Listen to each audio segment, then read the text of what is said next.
Bonjour à toutes et à tous, et bienvenue sur notre chaîne YouTube Histoire de tous les jours. Avant de plonger dans ce récit intense, je vous invite chaleureusement à vous abonner à notre chaîne. Ici, vous trouverez des histoires vraies, bouleversantes, qui touchent le cœur et l'âme.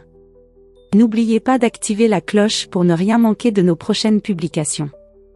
Aujourd'hui, je vous partage une histoire qui me tient à cœur, une histoire qui traverse la trahison la plus cruelle d'une famille et qui finit par dévoiler une incroyable force intérieure.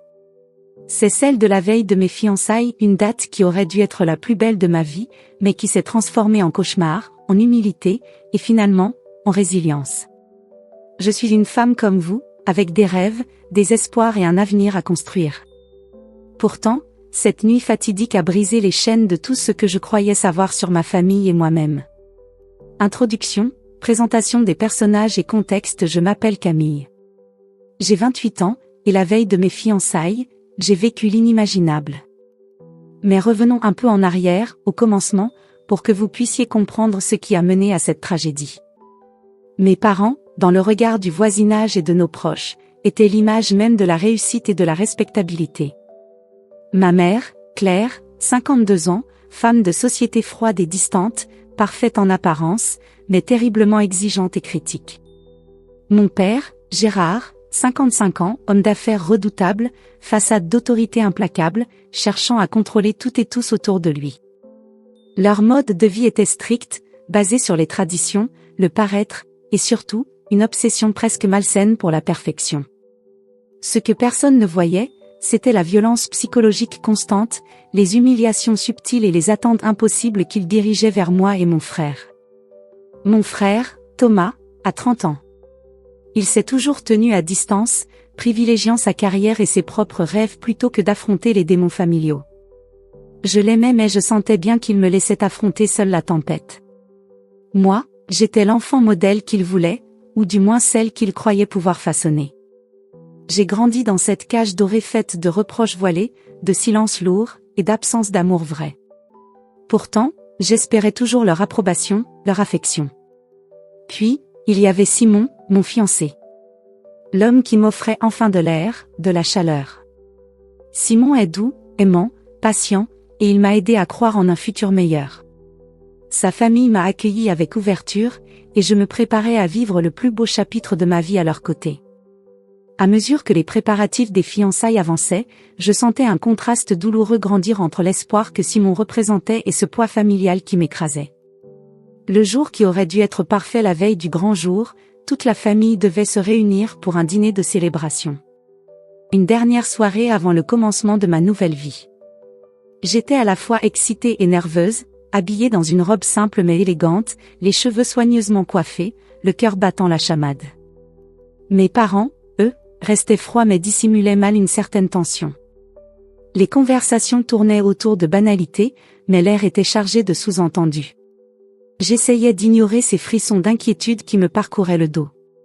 Simon m'a serré la main plusieurs fois, me regardant avec un sourire encourageant. Je m'en nourrissais, croyant naïvement que rien ne pourrait entacher ce moment unique. Le déclencheur, la trahison. Je ne savais pas encore que cette soirée serait celle qui détruira tout ce que je tenais à cœur. Alors que je portais un toast, je sentis soudain une faiblesse, une lourdeur dans mes membres qui m'a prise au dépourvu. Je suis sûre que mes parents avaient ajouté quelque chose à mon verre, un sédatif ou une drogue qui m'a plongé dans un état semi-conscient. J'ai essayé de résister, de parler, mais mon corps ne répondait plus. Je voyais leur visage se déformer d'un rictus mauvais, leur duplicité, et j'ai su que j'étais prisonnière. Quand j'ai repris conscience, la lumière était crue, la pièce froide. Je n'étais plus dans la maison familiale mais dans une grange, un endroit poussiéreux, abandonné. Mon crâne me brûlait, mes cheveux n'étaient plus là. Ils avaient été rasés, une humiliation incroyable, un geste aussi violent que symbolique. Les mots de ma mère résonnaient dans ma tête, « Tu ne seras jamais assez pour nous. Tu n'auras jamais notre héritage, notre respect. » Leur rejet était brutal, sans appel. Les émotions contradictoires. J'étais submergée par un mélange de peur, de colère, et d'incompréhension totale. Pourquoi? Comment avaient-ils pu me traiter ainsi, leur propre fille, au lieu de me soutenir au moment le plus important? Je me sentais trahie, abandonnée, et pourtant, une petite flamme de vie continuait de brûler en moi. Il fallait que je comprenne. Il fallait que je survive. Je repense souvent à cette nuit où tout a basculé, avec ces lueurs d'espoir cachées dans l'obscurité. Je veux partager cela avec vous, parce que parfois, derrière les pires trahisons, peut naître la plus grande force. Cette première partie vous plonge dans l'intensité du drame initial et prépare le terrain pour la suite de cette histoire terrible, mais pleine d'espoir. La nuit dans cette grange abandonnée fut la plus longue de ma vie. Je me souviens d'avoir essayé de bouger malgré le poids qui m'écrasait, de m'être frotté les yeux, de me répéter que je devais garder conscience, que je ne pouvais pas l'abandonner. Mais il y avait surtout cette peur sourde, le froid qui mordait ma peau dénudée, mes mains tremblantes, et le silence quasi total qui n'était rompu que par le souffle du vent glacial qui passait par les interstices du bois.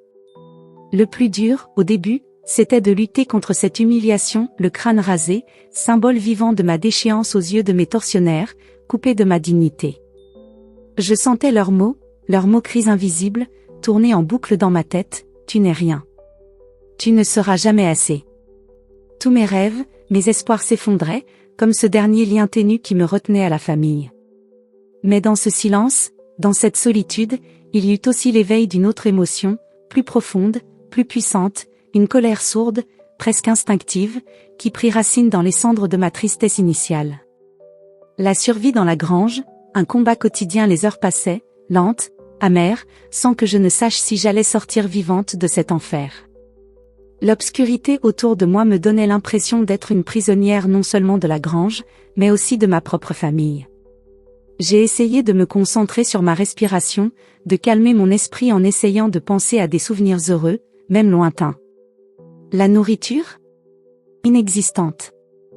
Je n'avais rien avec moi, rien pour apaiser ma soif ou ma faim. J'ai ramassé un morceau de bois pour me protéger, au cas où quelqu'un tenterait de me faire du mal encore plus. Mais le fait de devoir me défendre contre mes propres parents me brisait le cœur plus que la faim ou le froid. Plus tard, dans la nuit, le vent est monté, et j'ai dû trouver un moyen d'utiliser la paille autour de moi pour me réchauffer, en pressant ce maigre rempart contre mon corps. Je me pris aussi à prier, au bord du désespoir, demandant une délivrance qui tardait à venir. Les souvenirs qui reviennent alors que je luttais pour maintenir mon équilibre mental, les souvenirs d'enfance me revenaient en rafale, les petites remarques assassines de maman, les silences lourds de papa quand je n'étais pas à la hauteur de leurs attentes. Je revis ces moments où j'avais essayé de leur plaire sans jamais réussir à briser ce mur de froideur. L'époque où j'étais petite fille et croyais encore naïvement que l'amour parental pouvait réparer toutes les blessures, que l'approbation de mes parents serait mon plus précieux trésor. Ces images douloureuses s'entrechoquaient dans ma tête, mêlées aux insultes que j'avais entendues ce soir-là. C'était comme si cette nuit dans la grange ne faisait qu'éveiller une blessure ancienne, une trahison lente qui avait mûri tout au long des années. La découverte et les premiers secours hésitants alors que l'aube pointait à peine, j'entendis un bruissement à l'extérieur. Mon cœur bondit, était-ce un secours ? Ou le prolongement du cauchemar ? Une voix, hésitante d'abord, puis plus assurée, retentit. Camille ? Est-ce que ça va ? Qui t'a fait ça ? C'était Madame Lambert, la vieille voisine, une femme solitaire mais au cœur grand. Elle venait parfois voir mes parents, mais ne fréquentait personne d'autre. Réticente au début, elle avait pourtant senti dans l'air que quelque chose n'allait pas. Je lui racontai la vérité, par bribes, les larmes coulant sans contrôle. Elle appela d'autres habitants du village, proposant finalement de m'aider. Les premiers véritables échanges humains depuis des mois, des années s'ouvraient devant moi, timidement.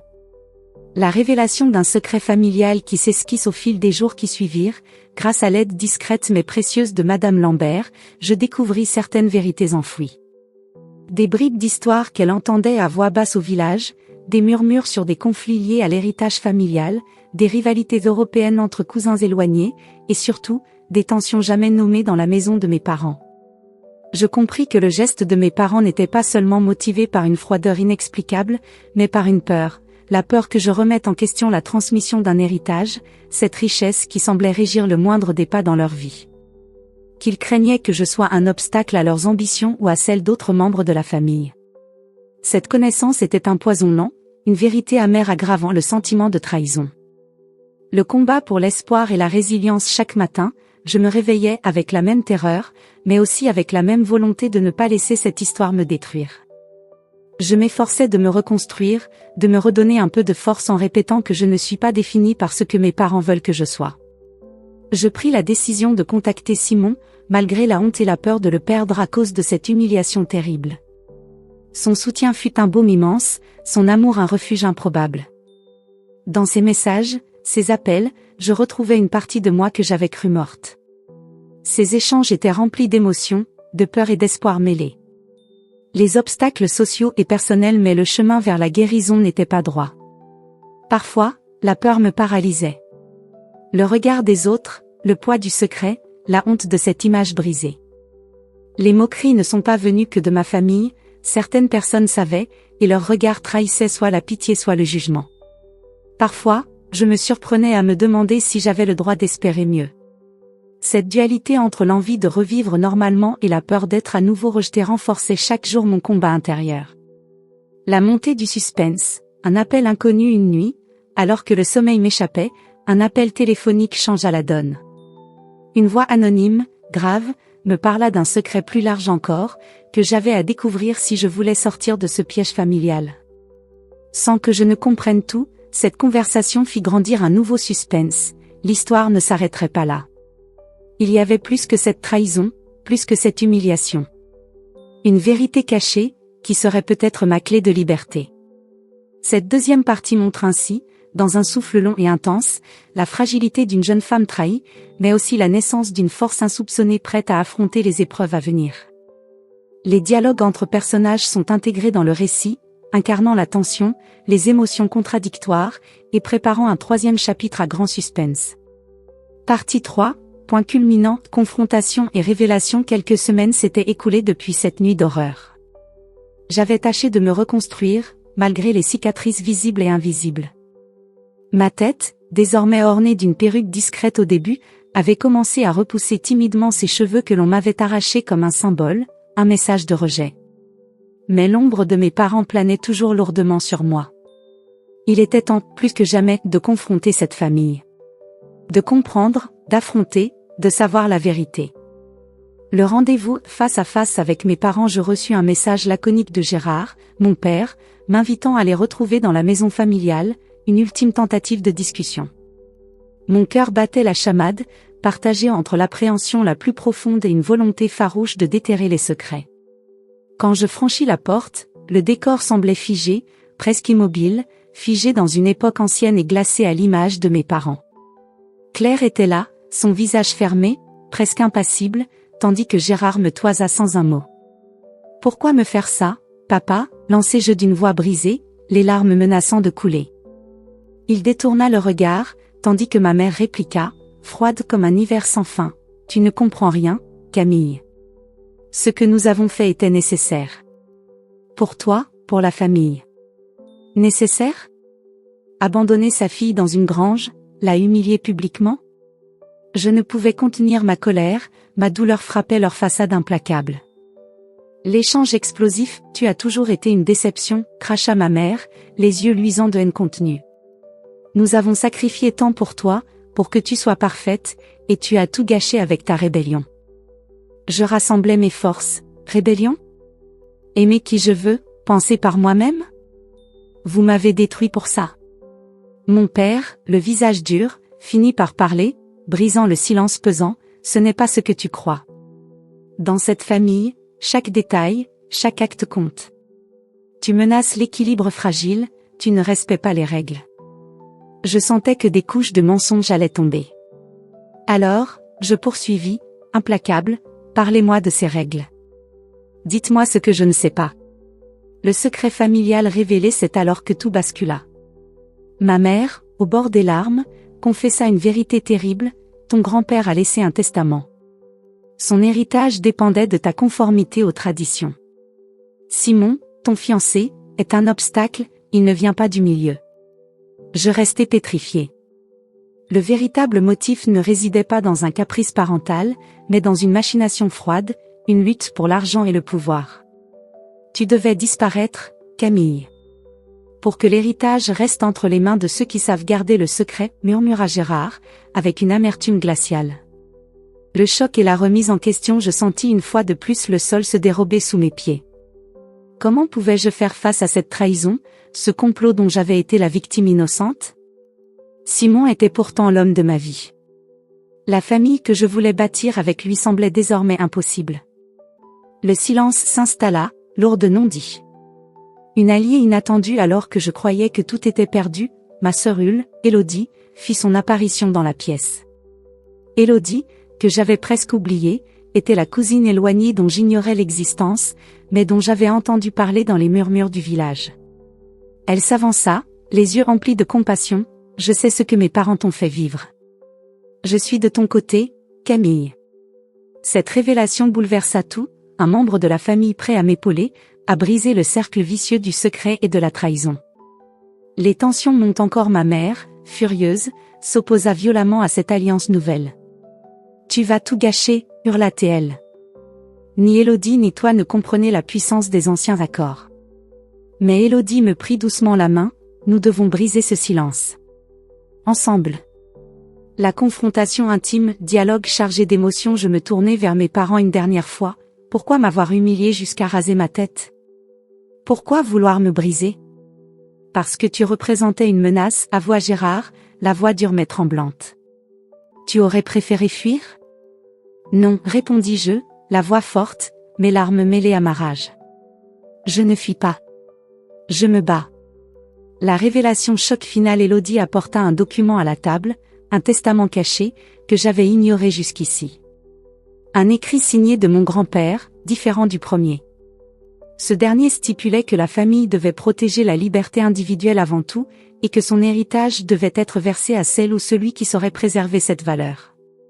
Le Vieux Testament avait été caché, remplacé par une version manipulée par mes parents. La déchirure familiale, le poids de cette découverte fit exploser la pièce. Les accusations fusèrent dans tous les sens. Mes parents se sentirent confondus, leurs mensonges venaient de voler en éclats. Mais malgré tout, je ne ressentais plus la haine. Seulement une profonde tristesse pour ces liens brisés. Le sursaut d'espoir, organisation du combat. Je pris alors la décision de ne plus être victime mais guerrière. J'appellerai un avocat, demanderai justice, et j'exigerai que la vérité éclate publiquement. Élodie s'engagea à m'accompagner. Simon, que je contactai en urgence, me promit son soutien indéfectible. Clôture de la partie 3. Cette confrontation, bien que dévastatrice, était le tournant décisif. Le voile levé sur les machinations familiales redessinait ma route. La bataille pour mon identité, ma dignité et mon héritage venait de commencer. Dans ses cris, dans ses larmes, dans ses vérités enfin dévoilées, une lumière était née, celle d'une renaissance possible, d'une force que je ne soupçonnais pas encore. Partie 4. Résolution et dénouement, renaissance et leçons de vie. Après des semaines éprouvantes, la tempête semblait enfin s'apaiser. Mais je savais que le plus difficile restait à venir. J'étais passé par la douleur brute, la trahison absolue, la découverte de secrets que l'on aurait voulu garder enfouis à jamais. Cette dernière étape, pourtant, n'était pas la fin, mais plutôt un nouveau commencement. La décision de me battre au moment où la vérité s'était imposée à mes yeux, il était clair que je ne pouvais plus me laisser réduire au silence. Je savais que renoncer aurait été m'abandonner, m'effacer. Cette vie que j'avais rêvée, ce futur avec Simon, ce chemin vers la liberté que je portais en moi, devait être sauvé. Je pris la décision ferme de lutter, de demander justice, de faire reconnaître la vérité. Ce combat ne serait pas que pour moi, il serait aussi pour toutes celles qui, dans l'ombre, souffrent en silence, piégées par des familles toxiques et des secrets mortifères. L'appui des alliés. Élodie devint mon pilier, ma confidente. Sa présence apaisait mes craintes et me donnait la force d'affronter mes parents. Simon, toujours à mes côtés malgré la distance, multipliait les appels et les messages d'encouragement. Grâce à eux, j'avais retrouvé un équilibre fragile, mais durable. La bataille judiciaire. Engager un avocat spécialisé fut une étape essentielle. Nous déposâmes plainte pour maltraitance, violence psychologique et manœuvres frauduleuses autour de l'héritage. Les audiences furent éprouvantes. Face à mes parents, je me présentais, forte et déterminée, bien que l'émotion menaçât souvent de me submerger. Vous avez cru pouvoir m'écraser, me détruire. Mais aujourd'hui, je suis là, dis-je dans la salle d'audience, la voix tremblante mais claire. La reconnaissance officielle et ses limites, le jugement fut partiel mais encourageant. La justice reconnut la culpabilité de mes parents sur certains faits, condamnant leur comportement comme abusif. Toutefois, les restrictions liées à l'héritage et les querelles familiales restèrent complexes. Cette victoire partielle était un pas vers la vérité, un premier pas vers la réparation. La reconstruction personnelle au-delà des procédures, il me fallait surtout retrouver la paix intérieure. J'appris à prendre soin de moi, à guérir de ce traumatisme. Le processus fut long, parsemé de moments de doute et d'angoisse. Mais chaque petit pas vers l'autonomie et l'amour de soi était une victoire. Retrouver confiance et dignité, j'abandonnai les perruques et acceptai peu à peu ma nouvelle image, symbole de survie. Je parla ouvertement de mon histoire à mes proches, construisant un réseau sincère et solide autour de moi. J'évoquais aussi à voix haute cette phrase que je m'étais répétée dans la grange, « Je ne suis pas définie par leurs mensonges ». L'importance du pardon, je ne prétends pas que tout est réglé. La blessure reste présente, parfois lancinante. Mais j'ai choisi le chemin du pardon, non pas pour effacer le passé, mais pour me libérer de l'amertume et pouvoir avancer. Ce pardon symbolique fut une clé majeure de ma renaissance. Une nouvelle vie avec Simon et moi avons renforcé notre lien. Nos fiançailles, qui avaient failli être brisées, devinrent le symbole de mon renouveau, de cette capacité à croire encore en l'amour et en la famille, celle que l'on choisit. Le regard des autres, la reconstruction sociale, revivre parmi les autres, affronter leur regard, était aussi un défi. J'appris à ne plus craindre le jugement, à transformer la honte en fierté. Chaque partage, chaque témoignage public que je donnais ouvrait des portes et inspirait d'autres femmes. La leçon de vie, en regardant en arrière, je comprends que cette épreuve, si terrible soit-elle, m'a révélé à moi-même. La véritable force ne vient pas de la protection illusoire des liens du sang, mais du courage de se relever, de se choisir. Je sais aujourd'hui que la vie est fragile, complexe, mais aussi pleine de beauté malgré tout. Une voix pour celles qui souffrent en silence. Je veux que mon histoire soit un appel. Un appel à ne pas se taire face à l'injustice, à ne pas accepter la soumission. L'espoir existe, la force de dépasser la douleur aussi. Si vous m'écoutez, sachez que vous n'êtes jamais seul. Conclusion émotionnelle, je laisse derrière moi la victime que j'étais, pour embrasser la femme que je deviens. Chaque cicatrice, chaque larme versée, chaque combat mené sont les fondations de ma renaissance. Je ne doute plus. Je sais que l'avenir me réserve encore des défis, mais je suis prête. Plus forte, plus libre, plus vraie. Cette partie 4 clôt la saga avec une résolution pleine d'espoir, une reconstruction authentique, et un message universel puissant. La narration intime et les moments d'émotion forte incitent à une réflexion profonde sur la résilience et la capacité à surmonter les pires trahisons.